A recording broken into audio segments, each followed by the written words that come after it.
Selamat sejahtera, saya Syamila Wani Subnesan. Nombor matrik saya ialah 17 DSK 20F 2052. Kumpulan saya akan menjelaskan tentang tanggungjawab individu terhadap keluarga dari segi nafkah dan sosioekonomi keluarga.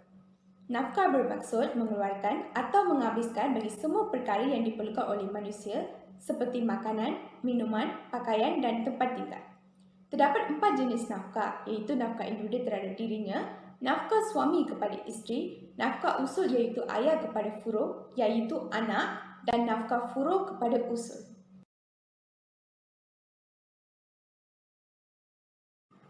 Nafkah seorang bapa kepada anak. Seorang bapa juga sebenarnya berkewajipan untuk menafkahi anak-anaknya, iaitu anak-anak yang masih kecil dan tidak mampu menafkahi diri mereka sendiri. Antaranya anak yang cacat, yang masih kecil, yang belajar dan sebagainya. Ini termasuklah jika berlaku perceraian. Bapa tersebut wajib membayar nafkah kepada anak-anaknya seperti sebelum bercerai. Namun, jika seseorang anak tersebut telah dewasa iaitu balik dan telah berpendapatan sendiri, tanggungjawab untuk memberi nafkah kepada anak itu telah selesai. Nafkah furuh kepada usul. Usul hendaklah di kalangan orang-orang fakir iaitu tidak mempunyai pekerjaan untuk memenuhi keperluan asas mereka. Syarat ini berbeza dengan syarat yang mewajibkan bapa memberikan nafkah kepada anak. Hal ini kerana di samping syarat fakir, anak mestilah memenuhi syarat tidak mampu bekerja.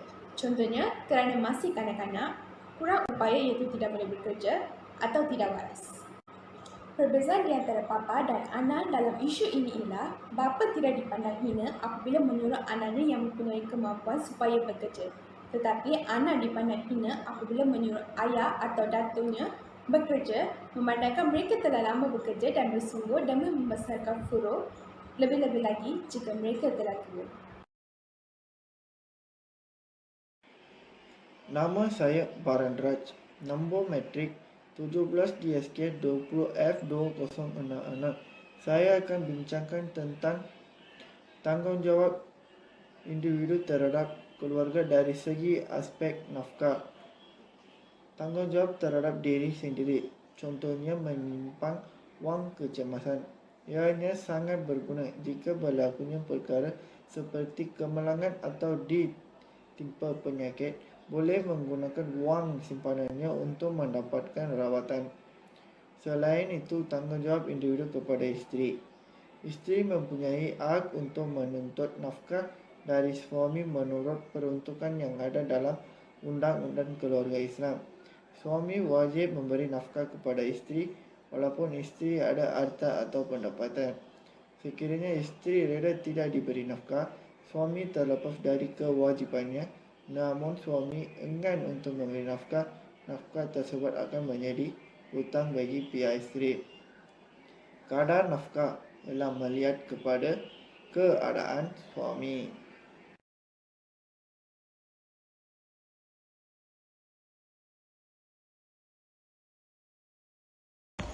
Nama saya Raja. So hari ini saya membentangkan tentang sosial ekonomi yang terhadap keluarga. So, first sekali, sosial ekonomi ialah kajian hubungan antara aktiviti ekonomi dan kehidupan sosial. Jurusan ini sering diangkat pelbagai disiplin menggunakan teori dan kaedah dari sosiologi, ekonomi, sejarah, fisiologi dan banyak yang lain.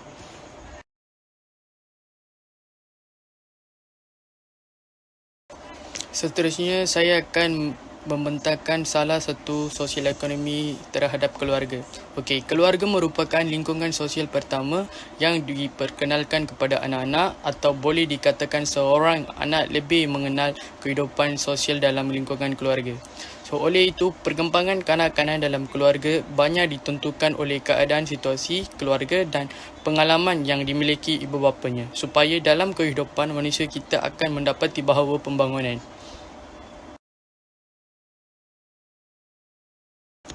Okey, sambungan. Okey, pendidikan adalah sesuatu yang diperlukan dalam keluarga untuk memotivasikan anak-anak untuk belajar. Jika ibu bapa berpendidikan, ibu bapa akan sentiasa membimbingkan anak-anak mereka sentiasa baik dan sentiasa memberi perhatian kepada anak-anak mereka dalam pembelajaran dan dalam urusan sekolah. Keadaan taraf sosioekonomi, keluarga berperanan dalam perkembangan anak-anak. Contohnya, keluarga yang ekonominya mencukupi menyebabkan material yang diterima oleh anak-anak dalam keluarga menjadi lebih luas. hubungan antara ibu bapa dan anak-anak akan menjadi lebih baik. Okey, seterusnya saya akan membentangkan apa tu faktor sosial ekonomi terhadap keluarga. So, sosial ekonomi keluarga merupakan faktor luaran dalam kemunculan motivasi belajar.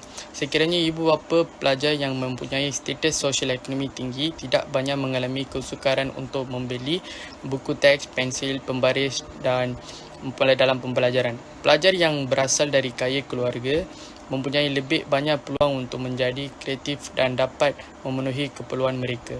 Selain itu, ibu bapa yang mempunyai tahap pendidikan yang lebih tinggi juga memperkemungkinan lebih yakin dengan keupayaan mereka untuk membantu anak-anak mereka dalam proses pembelajaran.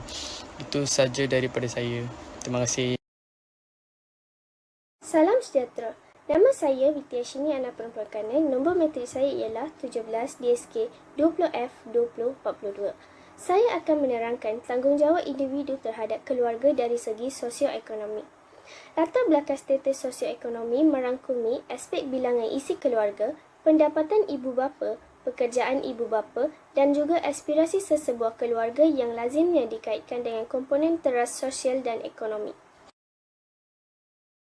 Setiap anak memiliki kebutuhan dasar yang perlu dipenuhi. Salah satunya ialah stimulasi atau pendidikan. Pendidikan bagi anak sangat penting dalam mendukung pelaksanaan peranannya di masa yang akan datang.